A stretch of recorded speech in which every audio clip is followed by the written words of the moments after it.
BJP రాష్ట్ర శాఖ పిలుపు మేరకు మహా సంపర్క్ అభియాన్లో భాగంగా ఆదివారం కామారెడ్డి జిల్లా కేంద్రంలో ప్రధాని నరేంద్ర మోదీ పాలనలో సాధించిన ప్రగతిని, చేపట్టిన అభివృద్ధి పనులు, సంక్షేమ పథకాలపై ప్రజలకు అవగాహన కల్పించడమే కాకుండా రాష్ట్రంలో అధికారంలో ఉన్న కాంగ్రెస్ ప్రభుత్వ వైఫల్యాలు, నెరవేర్చాలని హామీలపై కరపత్రాలు, స్టిక్కర్ల ద్వారా ప్రజలకు వివరించడం జరిగింది.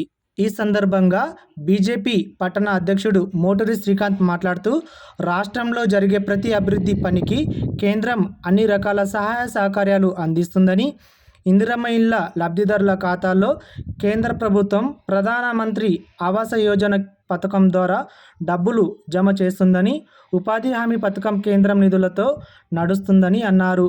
స్థానిక సంస్థల ఎన్నికలు జరిగే సర్పంచ్, మున్సిపల్ ఖాతాల్లో నేరుగా కేంద్ర ప్రభుత్వం డబ్బులు జమ చేస్తుందని, కానీ రాష్ట్ర ప్రభుత్వం ఓటమి భయంతో ఎన్నికలు నిర్వహించలేకపోవడం వల్ల గ్రామాలకు నిధులు రావడం లేదని అన్నారు.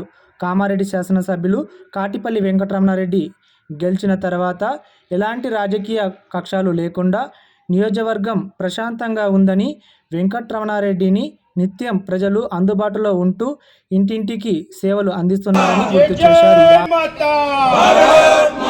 నరేంద్ర మోడీ గారి నాయకత్వం, జేపీ నడ్డా గారి నాయకత్వం, రామచంద్రరావు గారి నాయకత్వం, కాటిపల్లి వెంకటరమణారెడ్డి గారి నాయకత్వం. జై జై మాతా, రామ లక్ష్మణ జోన్